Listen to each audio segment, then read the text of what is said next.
All right, guys. 10 celebrities who have almost zero haters. Of these 10 beloved celebrities, which one has the absolute fewest haters?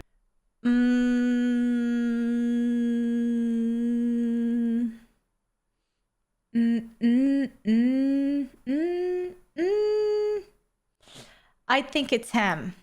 Well, let's begin by looking at Jack Black, whose hilarious paparazzi interactions are just one reason almost everybody loves him. For example, after being surrounded by a horde of photographers, Jack Black deliberately pulled the stupidest poses on his bike before trolling the paparazzi by doing this. It's impossible to follow me when I go this fast. Man, the paparazzi are enjoying this. Which was a similar response to when he was ambushed by a single photographer. So, any new projects we should know about, sir?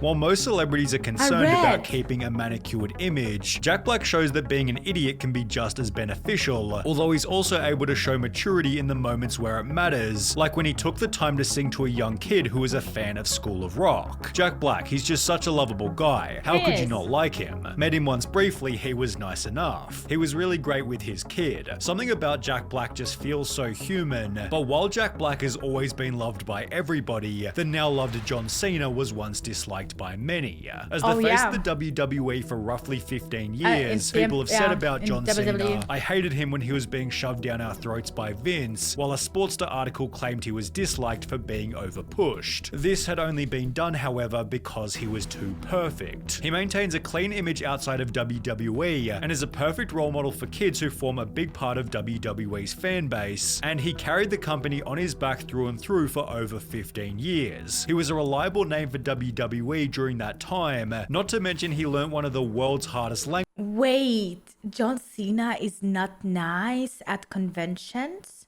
Or are you talking about Jack Black?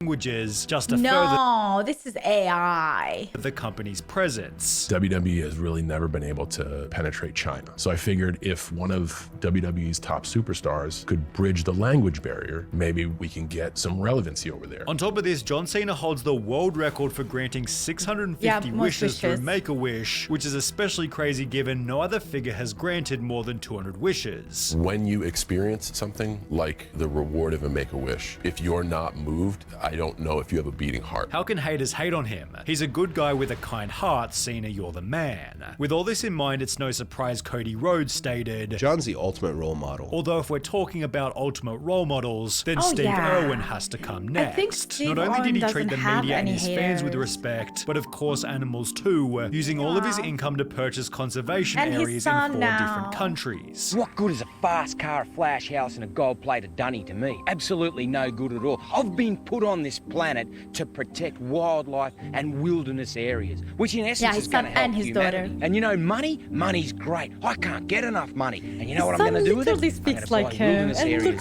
Every single cent I get goes straight into conservation. And guess what, Charles? I don't give a rip whose money it is, mate. I'll use it and I'll spend it on buying land. When interviewed by The Age in 2003, Steve used the interview to promote the protection of endangered species, and it seems his good nature was continued by the rest of his family. I never met Steve, but met the rest of the family when they were filming on Morton Island. Great bunch, friendly, approachable, so knowledgeable and willing to have a chat. Won us all over and were more than happy to join us for a drink in the evening. Steve Irwin was so kind toward animals that even after being killed by a stingray, fans have stated, I'm still a firm believer that Steve would have been like, Cricket, I'm so sorry Stingray, I didn't mean to scare you. You were just defending yourself and I was in your space. Gosh, what a beauty. Admittedly, there are people who don't like Steve because he kept animals locked in his zoo, although finding a reason to hate Terry Crews is a much more difficult mission. In fact, when you Google Terry Crews in the media, all you'll find is articles like 19 reasons why Terry Crews is a gift to the world, and 9 of the biggest reasons to love Terry Crews. I literally didn't know, like last year I saw on Instagram that he's an artist as well. He shares his art with us on his Instagram. Like a big dude with big muscles who has a gentle hand to paint and draw these really specific detailed paintings. What an artist. both of which, cool, like so Jack talented. Black, citing Terry Cruz's less He's a than gamer serious too? nature. For Oh example, my he does God. the exact same jump at every red carpet event, although there's another Terry Crews meme that's a whole lot better. Daniel the Goat wrote on Twitter, "I keep this pic of Terry Crews in my wallet so I can see it when I'm about to waste money on things I don't need, lol," which Terry realized was a pretty good idea. "I keep this pic of myself in my wallet so I can see it when I'm about to waste money on things I don't need, lol." Although the reason Terry Crews is ideal for the photo is because he's also incredibly disciplined.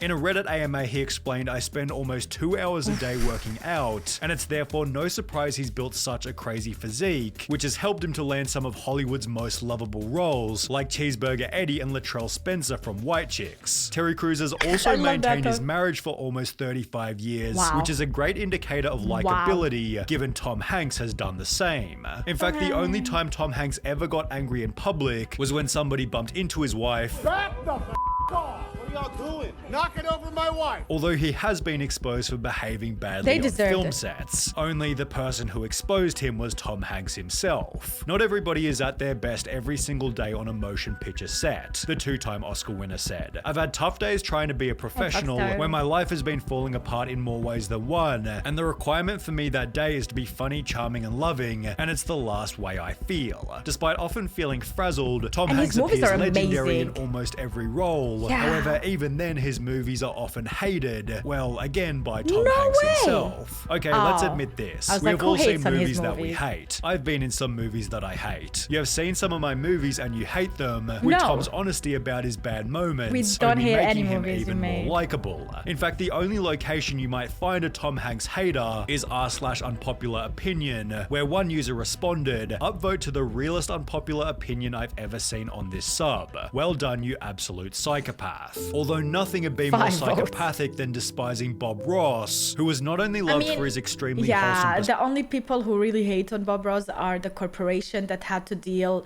that stole from him his name and his fortune and everything. Like, he did have haters in real life that wanted his fame, but the public really loved him. persona, but also for inspiring millions to become artists themselves. Bob's show brought me so much joy, peace, and encouragement as a child. It was one of the reasons I started painting. I remember buying my first painting set and painting along to one of his episodes. I eventually realized that his style of painting was not for me, but his warm heart and gentle encouragement is something that I will never forget. In fact, every time I make mistakes in one of my paintings, I hear him saying, "We don't make mistakes, just happy little accidents." This follows Bob Ross's other philosophy that being different is not bad or good, it just is. And in case this wasn't wholesome enough, Bob Ross donated around 1,200 paintings, which was sold to help with fundraisers, while he refused to be paid by PBS for his show, and instead gave all 403 episodes to the TV network for free. Although with one single article about Bob Ross once being difficult to work with, it seems Weird Al Yankovic's legacy might be even cleaner.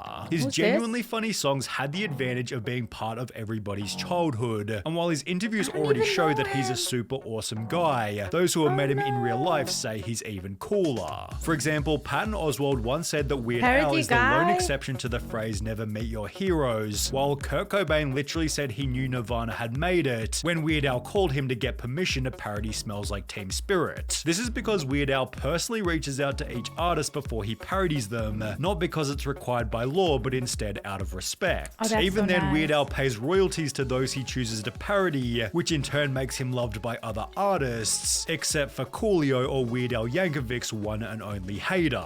After Weird Al parodied Gangsta's Paradise by instead making Amish Paradise, Coolio hated the song and chose to slam Weird Al on a different track, thus starting their feud. The two eventually squashed their beef 10 years later in 2006, 10 with years! Weird Al's one and only public feud, placing him lower Word than to James sentence. Buckley. His role as Jay in The Inbetweeners was of such legendary status, every viewer couldn't help but love him, but while his I character never in saw the this show was guy. braggadocious Oh. and sometimes mean-spirited, James Buckley was the opposite in real life. When he began uploading to YouTube in 2016, people realized James Buckley couldn't have been more humble, which has since helped him to become the highest paid star on Cameo. You're a Cameo millionaire.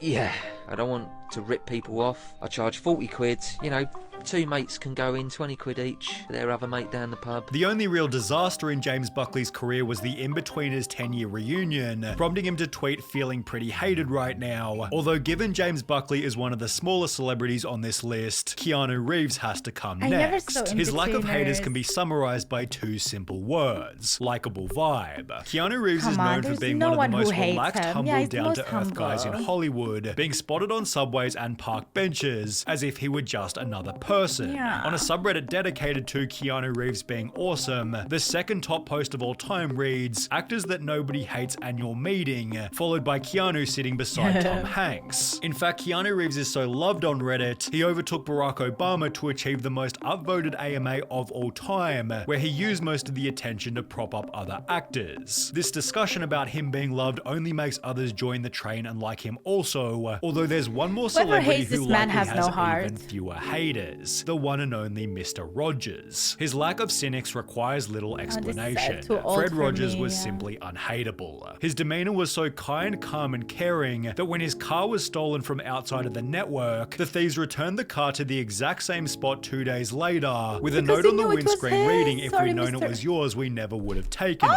Mr. Rogers was the definition of leading by example, as Fred's work for the greater good did not take the form of marching, rallying, or picketing. Fred didn't march against Jim Crow. He cast black actors on his program, with his kind nature certainly extending to outside of the show. I actually met him a few times when I was younger. I knew his grandson, and his personality wasn't just some facade he used on camera. He was genuinely one of the nicest people I've ever met. By all accounts, he actually was the kind and gentle man that he appeared to be on TV. In fact, this person thought hating Mr. Rogers was a sign of narcissistic parenting, with his likability being summarized by one single sentence. Mr. Rogers was, and in spirit remains, living proof that it's possible to conquer evil with kindness. Okay, so I would say Keanu Reeves for me, because I didn't know about Mr. Roger. It's an American US show. I haven't seen it. We didn't have it on TV where I was born and where I was raised. So yeah, that's why.